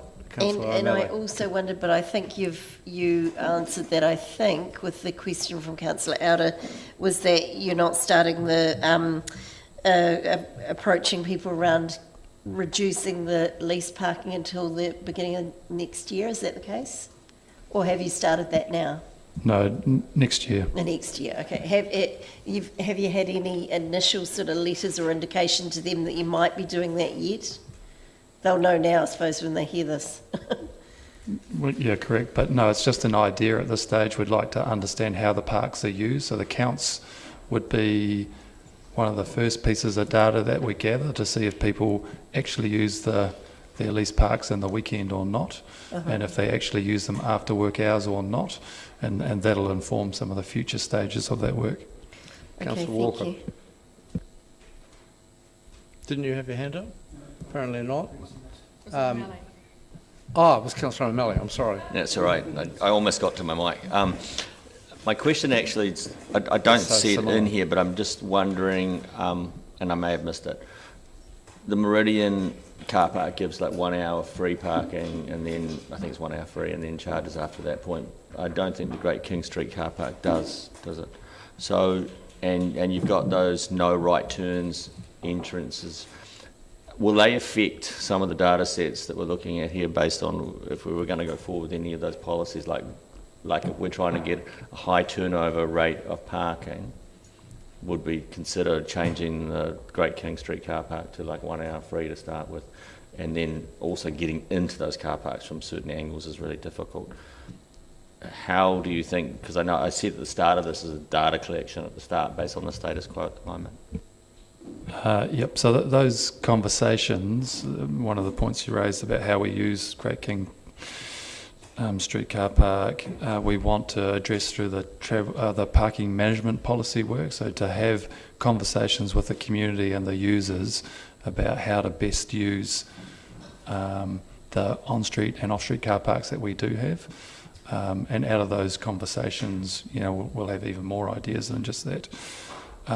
So before we start those conversations, the purpose of this high-level work plan is showing that we're trying to collect all the data first, so you've got evidence to start those discussions with. Mayor Hawkins.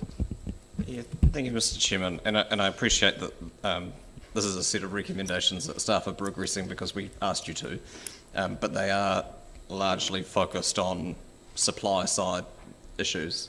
And I just wanted, if you did have any comment, and it's fine if you can't at this point, and it would be useful to have it subsequently, but had any thoughts around how you see this intersecting with some of the demand side interventions, particularly around travel demand management for larger city centre employers, of which we are obviously one, but not the only one. So within the Shaping Future City and Transport program, there's also a travel demand management program, project that sits with the other 6 capital delivery projects. That's where staff are focused on the demand side and are already working closely with the SDHB, the university, the Polytechnic. I think one of the organisations, I can't think off the top of my head now, already has their workplace travel plan in place, and the others are being progressed, as is ours. So it's the focus of another project that sits under the program. And given the span of time, just remind me, where is that in the timeline of the Shaping Future Dunedin Transport work? So it's an ongoing project, so it's funded for the next 3 years, this year, next year, following year. And when would we anticipate seeing something of what that looks like for the various institutions, granting that we can't direct them, obviously, but we have some influence over our own? We can update through our committee structure. Great, thank you. Thank you, Councillor Elder. Thank you, Chair. Just related to that demand side, there had been thought that maybe our parking buildings could assist with people on shift work at the hospital. And has there been any work in regard to that demand? Yes, there is ongoing discussions. I haven't had an update for a couple of weeks about using the Great King Street car park, doing a trial to have that building open at night. So staff are working with SDHB staff to begin a trial at some point in the future. That's very exciting. Thank you. I'll move that we note the report. Can I have a seconder, please? Councillor Gary. Any discussion? Councillor Raddick. Yes, so this is a $10 million project, And the Mayor has suggested it's a supply side project, but to me there's no extra supply of car parks here, but rather a shuffling of the spaces that exist already. And personally I don't see what that telling people where there are no parks is going to help them in their mission to find a park around the city. $10 million would buy 200 car parks in a multi-storey building at $50,000 a park, and it's possible to have possibly a more efficient car park than that, such as they built at Mercy Hospital, which only cost $25,000 per park, which would make 400 extra parks. And I suggest that the car drivers of Dunedin would much prefer that than a set of signs that only told them where there were no parks. Councillor Walker. Thank you, Mr. Chair. For the second time today, I've been moved to speak when I wasn't going to in response to the previous comments. Yeah, I guess, I mean, there's often been hyperbolic talk around this table about what parking does or doesn't do in this city, etc. And as I mentioned yesterday, asking people in the ROS survey whether they're satisfied with parking or not is just simply akin to asking people whether or not they're happy with paying their taxes. The answer will be predictable and always the same. I simply support noting this report because at long last we can look forward to making parking management decisions informed by real data, guided by policy rather than political hyperbole. Are there parking issues in the city? At certain times in certain spots? There are, of course. As is the case in pretty much any other part of the world where cars exist. However, this work will give us a much better understanding of where those actual issues are and be able to react to them, as I mentioned, by using real data, quality data, so we can make decisions to address those issues. For me, it's as simple as that.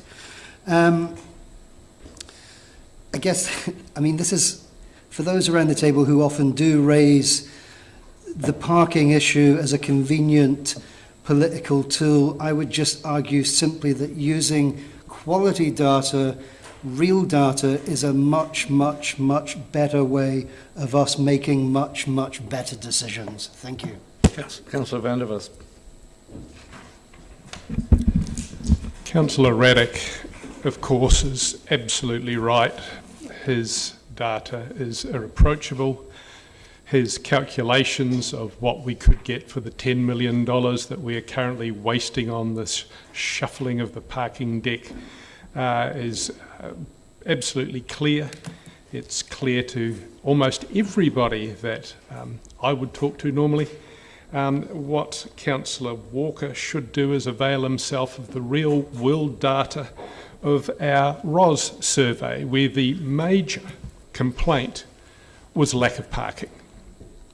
If we are going to spend ratepayers' money doing ROS surveys and find that their major complaint is lack of parking, and then spend $10 million not providing any, we fail not just in our representative capacity for the people of Dunedin, but we fail in our duty to try and get some sort of value for the rates that we extract by force under the Rating Act from every household in the city. Councillor Raddick is absolutely correct. This $10 million spend on anything but parking spaces is an abuse and an insult to the people of Dunedin. I haven't voted for any of it from the beginning, and I will not be voting for it now, not even to note it. Councillor Garrow. Thank you, Mr. Chair. In the context of days when COP26 is taking place, I find this some of the comments absolutely extraordinary. And no, this is not anti-car. I've always said in the context of a transition to active modes of transport, we need to get people out of their cars that can, and for some who can't, including myself, right now, then those folk do need parking, and we all acknowledge that at times there are issues with that. In the paper it says, and I agree, that parking management is complex and interrelated, and some of the simplistic argument that we hear around this table is quite extraordinary. If you keep saying, as governors of this city, that there's a problem, then that's what people will pick up on. And they do read the ODT and the comments made in the ODT and take it as gospel. And so I will be supporting this. I think these measures are ideal. I consider that for those in the disability sector, this will be really helpful in terms of finding parking in the appropriate places. And I thank the staff for their considerable work on this. This is timely, it's appropriate for our times, and it's in the right direction of travel. Councillor O'Malley. I think if you go to attachment B, you'll see the money's not been allocated just to make signs. There's quite a significant amount of analysis going on here. So I guess really depends whether you think this is worthwhile, is whether you're kind of a half, whether you're a car park half full kind of person or a car park half empty kind of person. I don't think the signs are going to say where the car parks are not, which is a bit of an unusual thing to say because they'd be kind of useless signs. If the car park is full, that's what they'd say. I'm hearing voices in the chamber. I think we get too simplistic on this, and I think that this position, a negative position on this, is taking a very simplistic view. And I would correct also that the newspaper article that went with the hospital car park was 10 million for 300 car parks, which was 30,000 per car park, not 25. The body of this work is about actually understanding what we're doing, and then that will help later with the signage work that comes later. And I think just to say $10 million for signs is kind of a headline-grabbing commentary and unfair. It's an unfair analysis of what we're trying to achieve here. Thank you. Councillor Houlihan. Thank you. I've been to a presentation on the smarter cities, and some of these things in this paper are part of some suggestions that I've heard around smarter cities, and I like the idea of smarter cities. I think they have some really good innovative things that can be quite entrepreneurial if used well. However, the issue I think we have in our city at the moment is that we're already, I think it's fair to say, people can argue this all they like, but the truth is a lot of people find it difficult to find a park in our city. And in actual fact, more than about 84% of people have said they're not happy in the ROS survey, or even more than that. There wasn't many people that were happy at all about parking. So it is a major issue for a lot of people, like it or not. And like what Councillor Gary explained with her, at the moment she isn't able to do a lot of walking. I have a son with disabilities, and he can walk easily, but he can't overly see that well to get around. But I mean, I certainly find sometimes when I've got high heels on, it's quite difficult to walk around that far. But there's a lot of people who have different reasons why they can't walk that far. And I think it is important that we try to provide for those people. While, obviously no one wants to see our city congested with a whole lot of cars, but if we can make it easier for the people who have a park and who need a park, that would be great. I like some things in this paper, other things I don't. I am concerned about the response we're going to get from people around the leased car parking. I have to say, as a parent, if I owned a park and I had it, so that I could whip away and have my car park nearby, if there was any issues with the children, and if that was taken off me, I would be really upset about that. The other reason a lot of people buy a leased park and they're paying for it as well out of their own dollar, or their work pays for it, is that they might have work appointments they have to come and go for. If they have to then change that and try and find a park, I think we'll get a lot of people push back from that, and I don't feel comfortable with it. I can see the argument, but I really think people who've paid for a lease park want one, and for many different reasons. Once again, people have, reasons for that. What I will say, I think what is wonderful on page 63 of this report is that it's great to see on here, build relationships with businesses to help with communication and collaboration. Now, that wasn't in other papers I've seen around that, and I really want to congratulate staff for putting that in, because I think that's essential. We need to do that because it's businesses that will bear the brunt of a lack of parking. And my concern is that, well, one, I do think it's a lot of money for signs, but I have seen some of those signs can work well. Our issue is we've cut back on the parking, so we've got more people, and we've had a growth in the city trying to find a park. It's not really going to help when you're just saying, well, there's no parks available. So I'm not 100% sure over that. We have made some moves previously that haven't been that friendly on people using a car, yet at the moment we have a situation where we're level 2.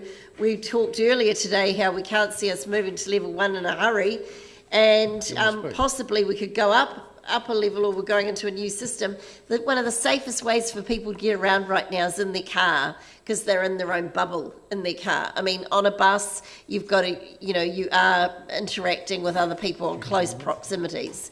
So I think, those are my concerns. Thank you. Councillor Barker. Thank you, Chair. The ROS survey has been often quoted here, and the people that are very unhappy with the availability of parking, but I note that in the 1920 satisfaction there was actually 49% who were neutral to happy with the availability of on-street metered parking in the central city, and 37% who were neutral to happy with the availability of parking in the central city. And I think what everyone would love is a free park right outside where they want to visit.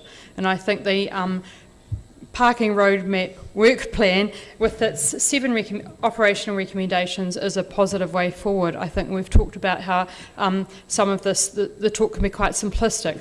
We're providing more parks, that sounds easy, but actually the hard work is the work that is ahead of the team to find out what parks are actually used, the parking availability, the lease parking, and it's a very, very complex thing. So I thoroughly support this and look forward to action in the future. Thank you. Mayor Hawkins. Yeah, thank you, Mr. Chairman. There's a particular narrative that seems to run in the community, and it's promulgated by elected members in this forum, that there is absolutely no parking anywhere in the city centre ever. And this is a view that is put forward supposedly in support of our local business community. And I can't see how telling people again and again and again, don't come, there's no point, don't bother, you can't park, don't come to the city centre, could be anything other than the absolute opposite of a view that is supportive of our local business community, particularly when the data doesn't justify that. And I found it interesting in the debates that we had around George Street in the Central City Plan, and the absolute demand for data and modelling and an evidentiary basis on which to make our decisions. And then when it comes to managing our parking resource, the reckons of the residents' opinion survey is data enough to inform what are substantial and significant decisions around how we want our city centre to function. Because this needs to be about managing the resource that we have in the best interests of our whole community. And that means having a grown-up conversation about the parking resource and how we use it, and rather than fixating on the sheer volume of numbers, and with a growing population and therefore increasing numbers of people that we need to move into, around and through our city centre, you're never going to keep up in the long run if all you do is build forever taller parking buildings. But that is the conversation has to be about priorities. And we've mentioned the needs of people with mobility issues or disability or access issues, absolutely. But more importantly, this provides us the opportunity to have a conversation about whether the city centre parking resource should prioritise the staff who work in the businesses in that area as commuters, or the people who come and spend money in those businesses as shoppers. And you can't satisfy both of those cohorts, and there will be a balance between those that needs to be reached. But we absolutely need to move on to having a mature conversation about how we allocate that space rather than reductive tub thumping about a resource that is, to a large degree, in many places, at many times, adequate. And we have the data to back that up. Yes, there are pinch points. Yes, we can talk about the length of time that is appropriate for people to be able to stay in parks in some parts of the city centre, and that will change over time as the composition of businesses and attractions change in different parts of the city.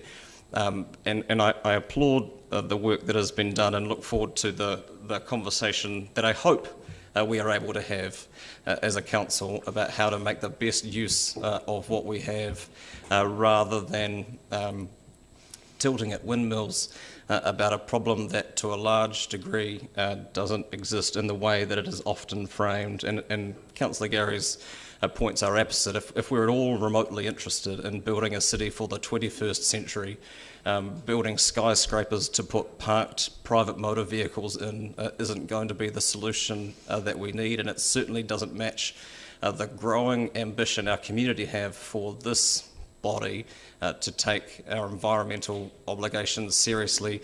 Many of us around the table expressed our concerns for the natural environment yesterday in terms of our economic development strategy debate, and it's easy to make those statements, but then when we get to the point of making decisions and having a debate about anything that might make a difference in that sphere, then we get very different and far more reticent views expressed by many of the same people. And I would ask people to reflect on how they can reconcile those different views in the different debates that we have at this table. Thank you. Thank you. Councillor Elder, have you not spoken? Please feel free then. I just want to speak. This is a report for noting. I look at some of the points, a lot of the points here, and I think we have to look at dynamic and different ways of doing things. For example, I talked about bike parking within the context of parking buildings, because in fact you can bike 80 k's in 4 hours on an electric bike. So technology means things are changing rather fast. Excuse the pun. So I think this gives us an opportunity to actually try out different things. I think car share is really important. My son lives in London. He doesn't own a car. He just hires one when he wants it. So those kind of technologies are now available, and we need to be thinking outside the square on how we get about. We also have an ageing population. We have people with mobility issues, we have people with disabilities, and we have people who have complex journeys. For example, taking 4 children to the library, and so it's very complex what we're talking about here. And I think a really, really good analysis and a really good understanding of how we deal with this issue is an opportunity, and this parking roadmap does give us that opportunity to think bigger, think how we might use the car parks at night time for people on night shift, for example. So I welcome this report, I welcome this analysis. I'm really keen to see what comes out of this and how we can change things to make it work for everybody, because in fact parking is important to those who need it, yet there are other opportunities to actually look at mobility in a different way. For example, car share, for example, bikes, for example, EVs. So On that point, I will be supporting the noting of this, and really interested in seeing what the outcomes are and how we can do things differently. Thank you, Councillor. Briefly in reply, I think it's been a long time coming. The Cagney report, professional, expert, comprehensive report, told us a lot of facts about parking and traffic management in the city. Unfortunately, there are some members around this table who either haven't read it or are not prepared to believe it.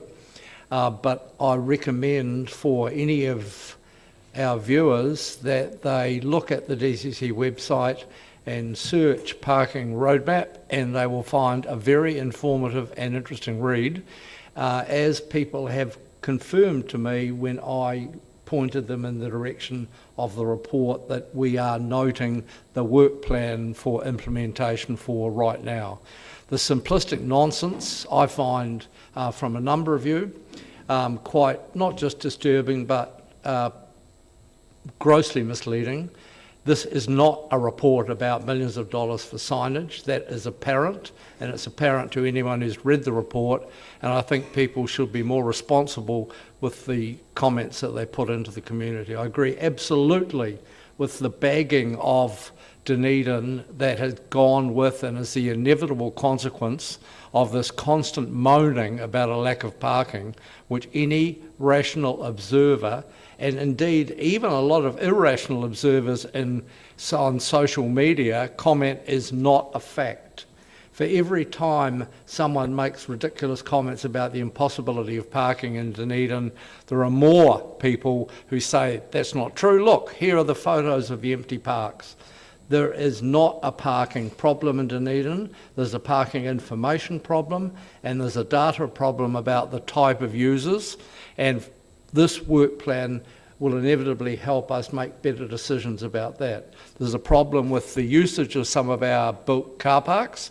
The work that's being done in Falloor Street now will help with that. Hopefully some work at the top of the ramp which is a squeeze point, into the Meridian car park will help with that. Hopefully the enabling work that's happening about George Street underway now will help with that. But we are going to facilitate better movement and better transportation in our city by dealing with facts and not dog whistling to the people we think are foolish enough to be easily misled. We'll have a division on this, please.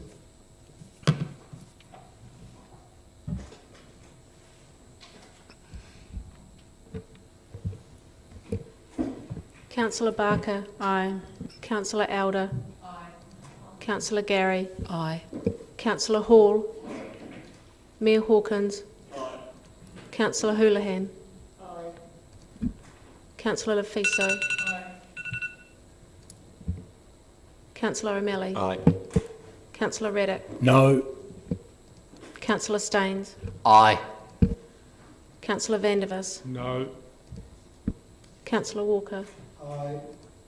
Your chair. Aye. Motion carried 11-2. Thank you. That takes us to item 13. Mr. Meachin, is he still lurking out there?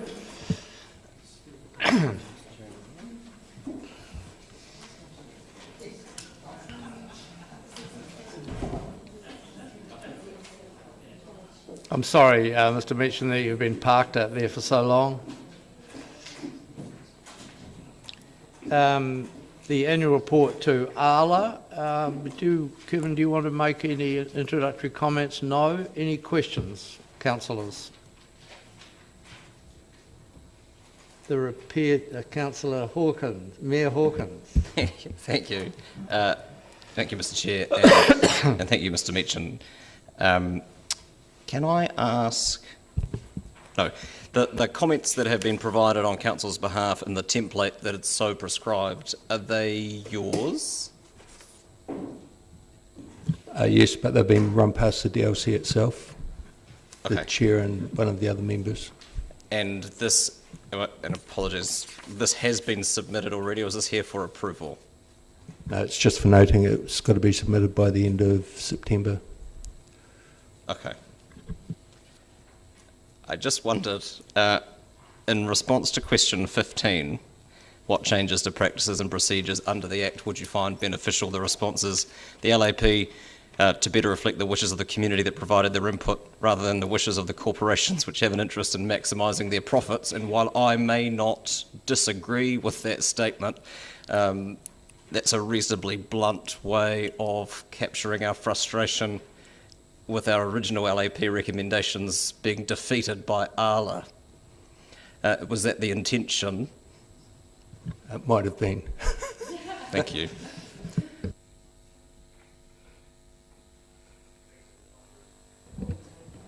I'll move that we note the report to the licensing authority. Can I have a seconder? Councillor Stones. Any further discussion? Councillor Eldon. Well done. All right, I'll put it. Those in favour, please say aye. Against, no. That's agreed. That takes us to the final item. I have one item for myself to consider, or for, more importantly, for the committee to approve or not. Councillors will recall the public announcement by government recently about urban intensification and the override of or required inclusion in various planning rules in respect of urban density. I think it would be appropriate to have a report to come to us, either to this committee or an appropriate committee or council from our staff about the implications of that legislation for us, given the intensification elements that currently exist in the 2GP anyway. I think that would be useful for us. I intimated that I was going to ask for that. So I would like your support to ask for such a report to be brought to us as convenient. Is there any objection to that? It appears to be. Sorry? Well, just procedurally. Procedurally, I'll move that we ask for such a report. But this isn't something this is something on the agenda for this meeting, and so ordinarily we wouldn't vote on whether something. I'm sure the chairman will give you a fair hearing when you ask for it to be considered. But the chairman will, but I'm asking for feedback from the committee about whether they would like to have that information. I've got no issue with that. I've got two other things. All right, that matter is fine. Thank you very much. It's quite clear. You have another matter? Yeah, just a couple of things that came up during the meeting. One was around ensuring that any of the planning-related issues coming out of the live music discussion get considered at least by the Variation 3 process, and that we can get a report back on some of the detail or a progress update on the traffic demand management work that was alluded to in the debate earlier. Okay, thank you. Anything else? All right, thank you very much. And that being the case, we need to approve the confidential minutes, do we not? I'll move that we move into confidential to approve those minutes from last time. Second by Councillor Stones. Those in favour, please say aye. Aye. Against, no. That's agreed. We'll give the camera people a moment to remove their gear.